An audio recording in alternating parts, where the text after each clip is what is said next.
it's Maddie and Drew, was a poet, didn't know it. And we welcome back Maddie because Maddie felt compelled to actually like spend time with family and stuff during the holiday season. So Maddie's assignment is going to be discussing her midseason awards like we did with Drew last time. Drew, you're on a hit and run status. Is that correct? Yeah. All right. So hit and run status with you, sir, with Manchester United. Maddie, feel free to ask Drew any questions if you see fit after I ask the first question. But Manchester United, Wigan today. Are you? Where's the angst level going up against the possible upset of the century? Angst level it's kind of leveled out right now. I did very good over this past, what was it? I don't know, 3 or 4 days, 5 days. I didn't really process anything Manchester United until about last night, knowing that I was going to come into this. I tweeted a few things over the weekend about a few of the players going out on loan, Pellistri and Hannibal deciding to go to Sevilla over Everton, which I would have liked to have seen him stay in the Premier League, but Everton playing so well right now and Dyche kind of having his preferred 11. I'm uncertain of the playing time he would have gotten at Everton. But Wigan, the one thing I can say about Ten Hag, as far as putting out an 11, we know it's going to be the best 11 that we have. Mm-hmm. He said it many, many times. If he's going to put out a starting 11, it's going to be the best 11 we have. So I'm looking at, not many changes. Now the changes are going to start to come into effect, hopefully this weekend with Casemiro, Lisandro Martinez, hopefully getting put back in. I don't expect him to be, brought back immediately into the 11, but hopefully enough to get them on the bench and we get them some late minutes coming up because Tottenham is on Sunday. Looks like it's going to be the game of the week this weekend. I mean, you got 2 really good games with Newcastle and City and, of course, United and Tottenham. But, we'll start with Wigan. I don't see there being an issue, John, Maddie, but I've said that about 15 times this season. So I'm one of those types of cats who observes a game, and I can tell you how it's going to go within the first 10 minutes, 15 minutes. So it's just, right now it's just I'm just waiting for that whistle to blow. Maddie, go for it. Oh, Lordy. I mean, I don't even know. I mean, obviously with the FA Cup today, what are your expectations for that game? Well, I mean, I got to travel, which, United have last season they had under Ten Hag, they had a fairly good away record.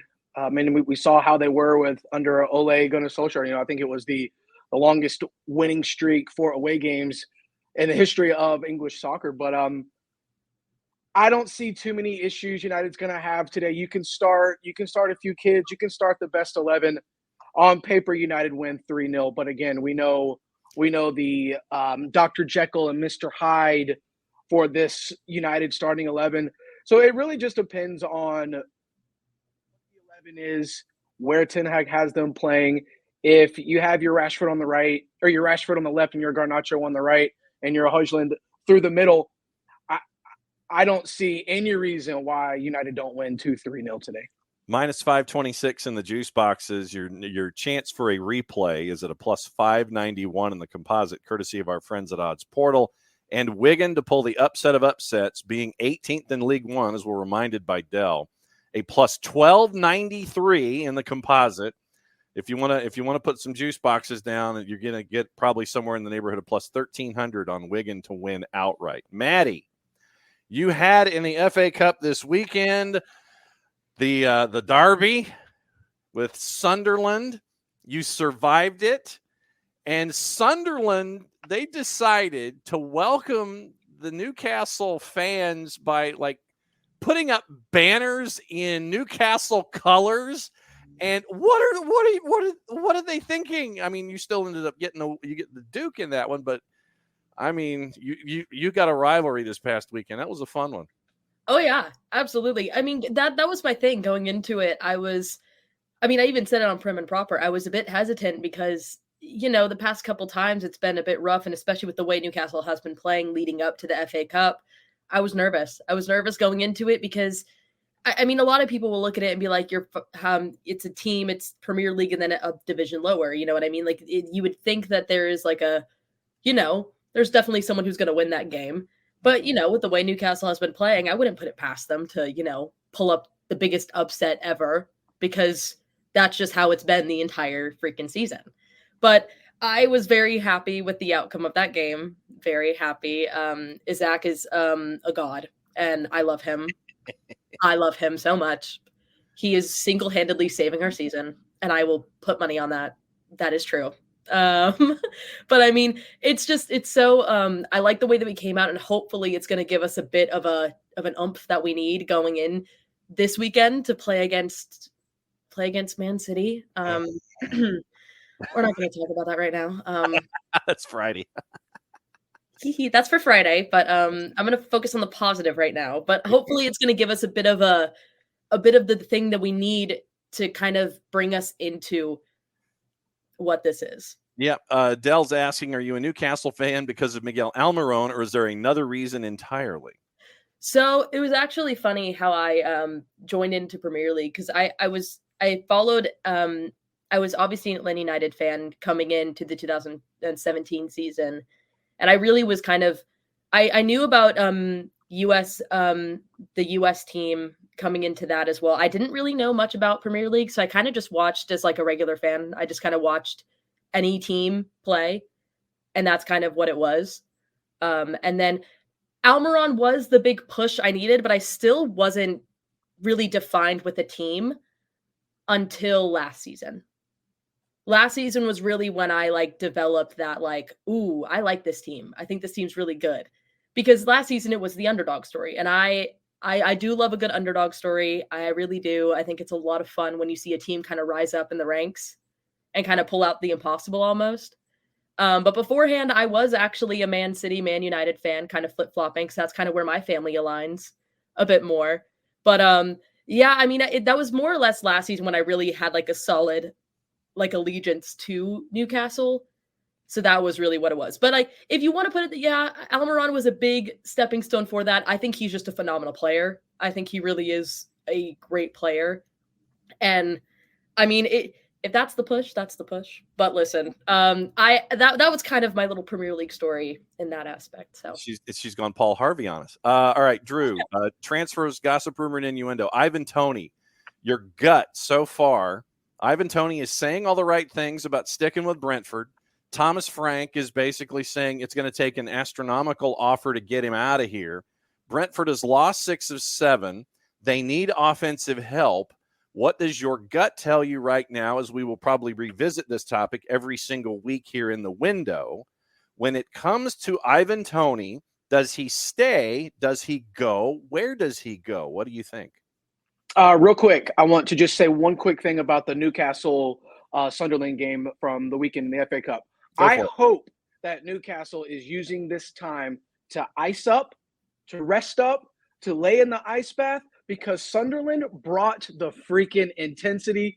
Mm-hmm. That was one of the most I saw somebody tweet, there is faith. I have faith in football after all. Watching some of those tackles from those young kids from Sunderland, I leaped up a few times thinking, oh my gosh, if they were playing on Saturday, that would have been a red card. Oh my gosh, it was just really, it was fun to see. Obviously nobody got hurt, but I enjoyed that aggression, that hunger put back into the game. But I digress. Ivan Toney, my gut feeling says he's gonna excuse me, wow. My gut feeling says he's gonna stay at Brentford until the end of the season. Arsenal, things with Arsenal and Toney. I'm not sure if they're going to pull the trigger on $100 million in January. B, I think it would be very beneficial if they do, because they are about one striker and maybe 2 defenders away from being at that Manchester City level.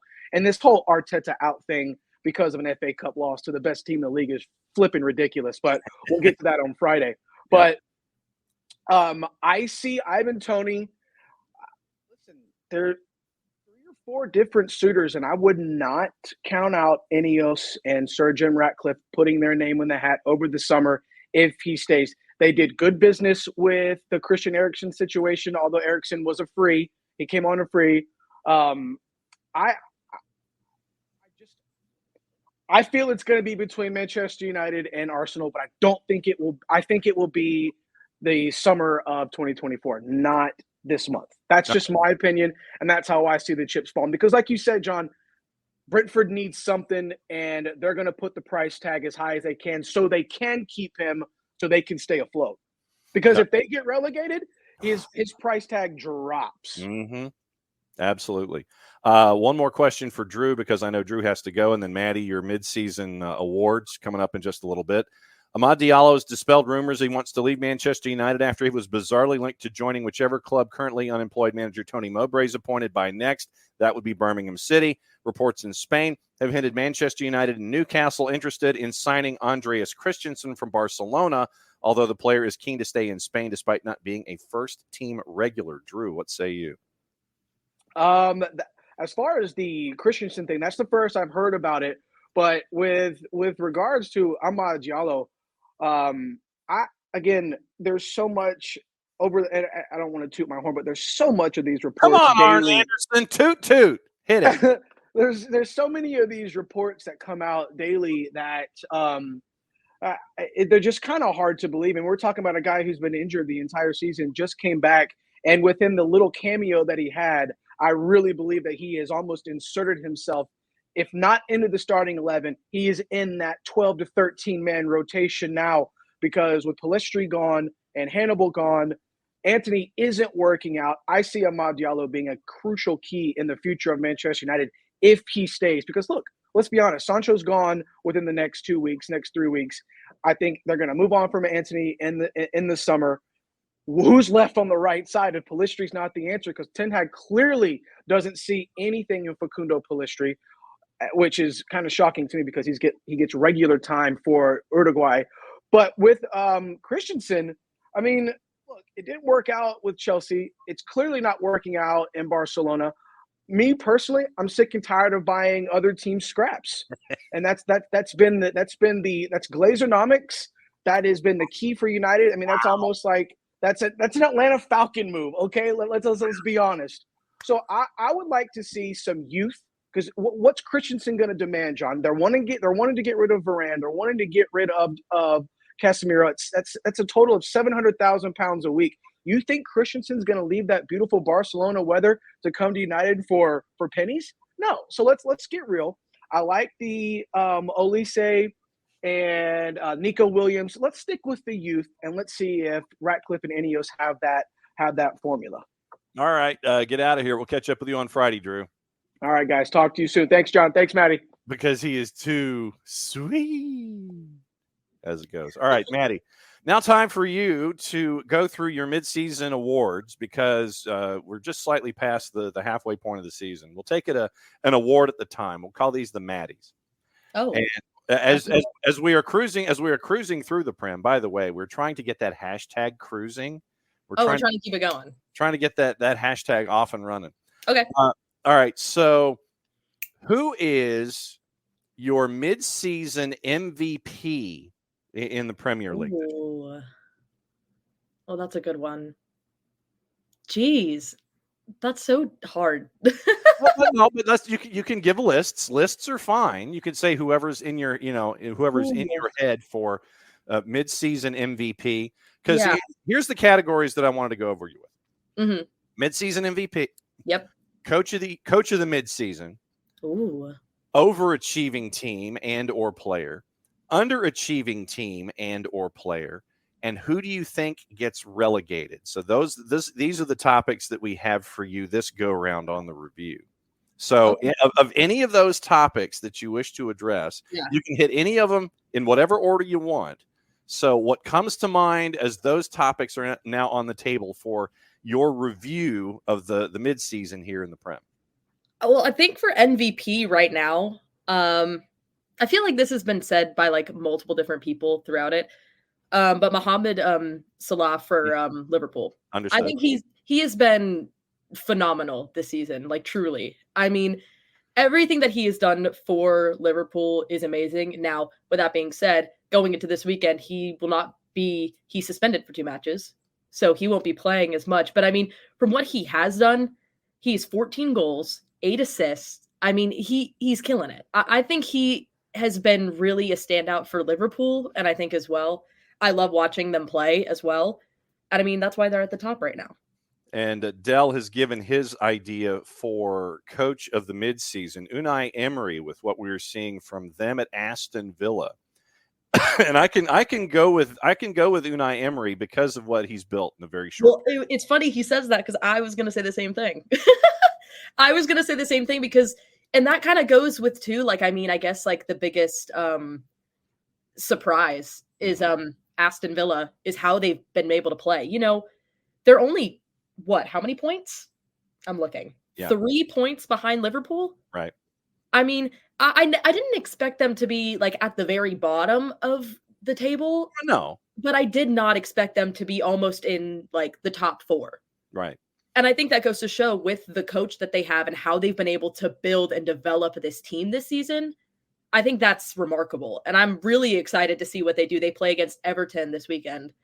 That game I'm very excited for, just because you have both of these teams. You know, you have Aston Villa, who's going in, you know, being at the second place right now. And then you have Everton, who's still trying to fight. And I'm so excited for that game. But yeah, I mean, that kind of answers 2 questions of your own. But Aston Villa and their coach, I think that has been the biggest like surprise to me this season. And I think that he deserves best manager this season for me. No doubt. Michael Valverde reminds us that Mo Salah is at AFCON. I don't know, Michael, how did you get Arzon in your auto type? Because it's like the auto type gave him Arzon. Interesting. Yeah. I use FootMob, and that's what it told me. Yeah. I was confused, so FootMob lied to me. I'm so sorry. There you go. No, so he's at AFCON. But yeah, Villa, 43 goals scored, same as Liverpool, 2 behind Manchester City. So, and following in that vein, if you want to look at midseason MVP, maybe an Ollie Watkins at Aston Villa, something like that as well. Underachiever. What team has underachieved for you the most so far here this season? Drew's going to hate me, but I'm going to say Manchester United. Wait for him to leave before you give your answer. I see. I was like going to say, I'm like, if you want to stay for this one, you can. I mean, it's just, you know, with the team that how they finished 3rd last season, you expected them to come into the season a bit more on fire and a bit more of that like oomph you wanted to see from them. Yeah. And I just feel like we haven't seen that. Yeah. I feel like every time I watch one of their games, it's kind of like, it's kind of painful. Yeah. Like, it's not like enjoyable right now. Like, it's just, it's hard to really like get behind a team when they're performing in such a way that like, you know, they have the opportunities to do better and they just don't. Dell with another obvious thought here. Brentford's underperforming. Yeah, when you don't have Ivan Toney as your talisman and you send you send folks away and you're trying to help your bottom line. Right now, losers are 6 of 7. And they are kind of hovering right over the relegation zone right now. Brentford, I would agree, underperforming. But, yeah, you hope that let's put it this way. With Ivan Toney, if you get that $100 million, which was the number that I think Thomas Frank kind of in jest said, $100 million, if you can get folks to help out with that $100 million, let's just say, but you got to keep Ivan Toney. I mean, but legitimately, if you find that price tag that you can't say no to and you bring bulk in to help you with scoring and you can stay afloat, then I think you're okay. But I think in the short term, I agree. Brentford is underperforming. And Mbeumo is injured as well. He's out, I think, another 6 weeks. So your top 2 dudes, one, not around and now coming back. Second one, who had been doing well with Vissa and Mbeumo injured, serious injury. And like I said, I think he's out another 6 weeks. And Hutch, Hutch, where Manchester United's concerned, proving that payroll does not. How do you get a not equal? What? How do you? No, I'm more concerned about. Okay, so Hutch says proving. Look at the not equal sign. How do you get a not equal sign when you're writing something? How does that happen? Cool. Yeah, how do you? I don't know how to do that. I'm locked in. I don't know how you get a not equal sign. I'm more looking at the not equal sign than I am about Hutch's comment because I'm right there. You know, it's like, yeah, you pay all the folks in the world. You plus $22.60. Okay. Wow. All right. Whoa. Hutch, you got me. Yeah, so I would say underachievers definitely, or most frustrating Manchester United. I think it is coding, Dell. When it comes to Hutch is on a plane that very few of us can match when it comes to brain power. So Hutch will bring in things that shock me. Keystrokes, okay, yeah. Hutch is playing Vulcan chess, while the rest of us playing checkers. All right, so then who is and I imagine that right now, as we look at things, we kind of agree that Sheffield United and Burnley are probably going to be two of the three teams that are going to be relegated. Yes? Yeah. Okay. So then who in your mind is going to be the third? Who's going to be the third team that will be relegated with things being the way that they are, considering where things stand? I mean, I had initially thought that it was going to be some kind of a battle for that third slot, but I had initially thought that it might be Luton Town that would be the team that would be relegated, but Luton has shown some fight. Yeah. And right now, 1 point out of the relegation zone. Everton, because of the 10-point deduction and the recent run of form, they had a horrible festive fixtures. They lost all three matches. They're a point out of the relegation zone. Brentford's at 19. Once again, we talked about them losing 6 of 7. Nottingham Forest with Nuno, which is a shock to me. They've won 2 in a row, so they've got some space. Crystal Palace at 21 points. Who right now, and because we always save all of our shows for playback purposes, who's the third team in your mind that's going to get relegated? I mean, it's all of those teams. I think with how everything is laying out, it could change. Looking at it, Luton is now obviously in that third spot, but we've seen what they've been doing. They're on fire right now. Mm-hmm. And I think if Everton has to, get it together, if they want to pull through and not be in that relegation zone, get it together. Get together. Literally, we can make that a little chant for them. We can send that to their supporter section. And be like, here you go. Get it together. Get together. Hey, it'll be like a little high school cheerleading. Oh, absolutely. That's exactly where I pulled it from. Absolutely. From my high school days back in the 1790s when we actually had chants like that for a high school football game. I mean, Everton, Luton Town, you're seeing a lot of fight from them, and I love what I'm seeing. Yeah. Everton could be facing another points deduction because of FFP. You've got to have all your paperwork in, I think, by the end of this month, and it's got to be decided by the end of the season so folks don't have lawsuits and all that kind of stuff. And then there's talk that Nottingham Forest could be in violation of FFP, which could be, once again, another points deduction. That's not good. So is it Luton? Is it Everton? Is it Palace? Is it Forest? Who is it for you? Who's the third? You know what? I'm gonna say Brentford. Oh, wow. Okay. Wow. All right. So Brentford. Okay. I'm going to say Brentford just because of how they've been playing in the past couple of games against Premier League squads. They're going up against Wolves, which they're 8th right now. Mm-hmm. I mean, they're going to have to pull some serious something out of their, yes. their back pocket in order to do well in that game. I mean, they lost. They lost against Sheffield United, lost against Aston Villa. They lost against Wolves 4-1 already. Yeah.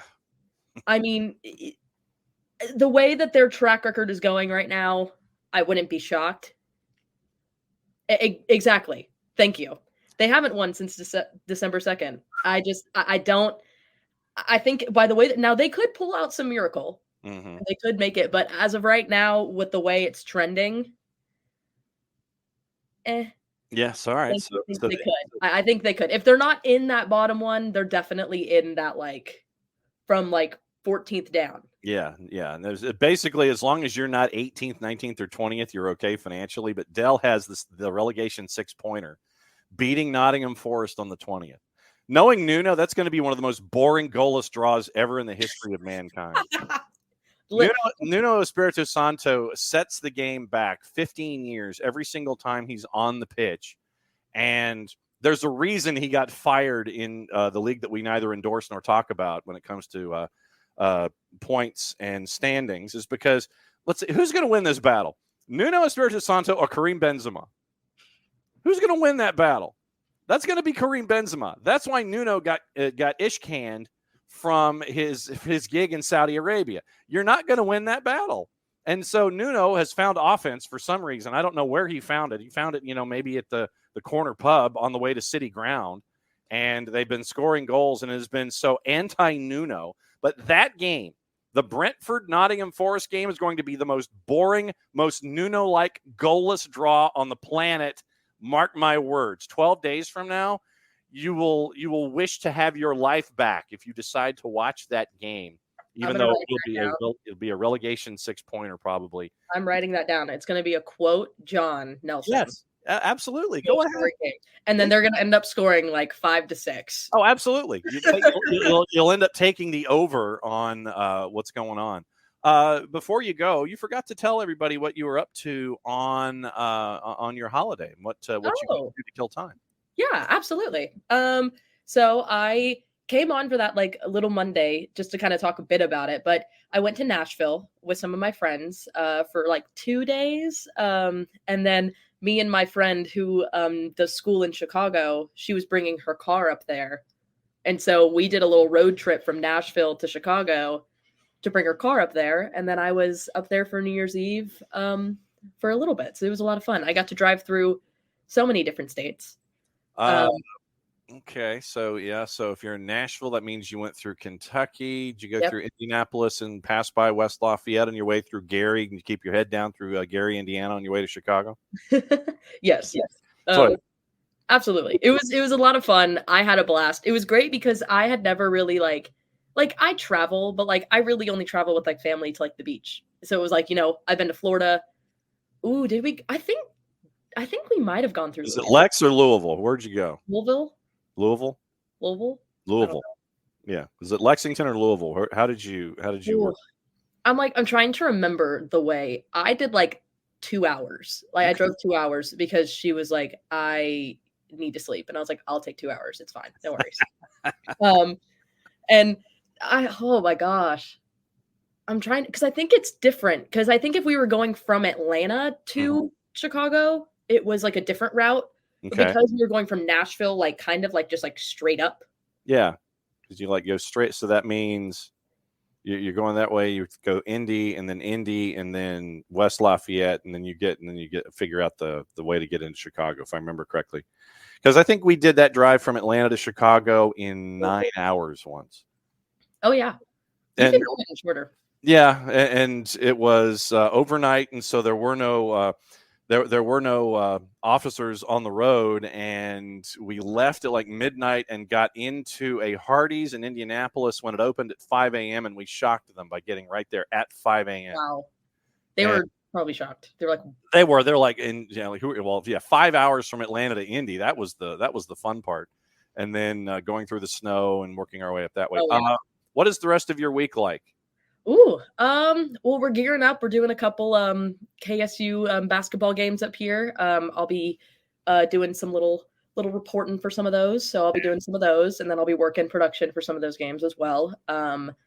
That's kind of pretty much the bulk of the week right now. It's just gearing up for those like 4 games, because it's not like they're like we have one Wednesday and then one on the weekend. It's like literally Wednesday, Thursday, Friday, Saturday. Yes. And it switches. So we have it's men's, women's. Yes. So it's a lot of fun. So if y'all want to come to the Convocation Center to watch it, y'all absolutely should. What she said. So that's Maddie, and she's going to have Prem and Proper in her mind as we come on Friday as well. Prem and Proper gets released. Welcome back. Hope that the holiday was what you wished. Did you get your pony for Christmas, by the way? See, I did not get a pony for Christmas, unfortunately, but I did get a lot of good things. I'm very content with what I got. Was very happy. Okay. At Madison Cruise 7 on the 280 character app, Maddie is going to be just busting her, tail, doing a bunch of different things for us as she always does, and at Kennesaw. So she's either going to be here or there. One of those two places. You'll know where Maddie is. She's either going to be on the Kennesaw campus or she's going to be hanging out with us doing stuff. That's the official term. Maddie, as always, great to have you back. Great to get you back here in 24, and we will be catching up with you soon, my friend. Awesome. Thank you, guys. Have a good rest of your week.